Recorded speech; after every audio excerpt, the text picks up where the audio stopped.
Now that we're going into wedding season, one question that we have to ask ourselves at every step of trying to understand Islamic etiquettes in weddings is that where is the concept, my concept of an ideal wedding coming from? When I picture an ideal wedding, is it coming from the culture of my people or is it coming from Bollywood and Hollywood culture?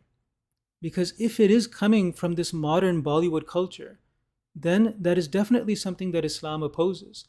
Islam does not oppose the culture of people because the cultures that go back centuries always have an aspect of maruf, generally something that is considered good, that is understood as good by people. And Islam brings out the beauty of those practices. Take the Mehndi, for example. A Mehndi is just a natural expression of happiness where the girl and her friends and family get together. It's a women's function. There's singing. There's even the playing of drums there. We find this even in the time of the Arabs, in the culture of the Arabs in the time of the Prophet ﷺ. These are natural expressions of happiness. Where it starts to go towards indecency, where there's dancing, where there's inappropriate poetry, where there are these things, then that, of course, Islam teaches us to stay away from. But the basic principle of a natural expression of happiness in a Mehndi is something that Islam embraces. And there you'll find different practices in cultures of Africa, of East Asia, of even Europe, that Islam does not suppress natural expressions of happiness that are found in cultures across the world because there's so much that is maruf and generally good in those cultures.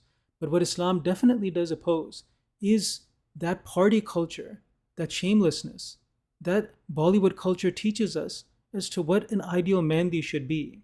So there, when you look at the Jamaat guidelines and etiquettes, then the Jamaat gives us and reminds us, and Huzur is reminded of this, that a Mehndi is something that is for women. There is no reason for men to be there. Men's participation is something that goes towards inappropriateness. And again, it's a concept of a Mehndi that has been taught to us from social media. Then songs, of course, should be of a decent nature. They don't have to be religious songs, but they just should not be indecent. Then also these points on dancing, on having multiple Mehendis, on extravagances, on sound systems, on excessive lighting. Why do people do these things?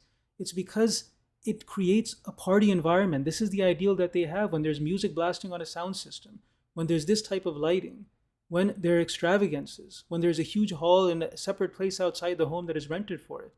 That party, an excitement that a culture of Bollywood has put into our minds through social media that this is an ideal Mehndi.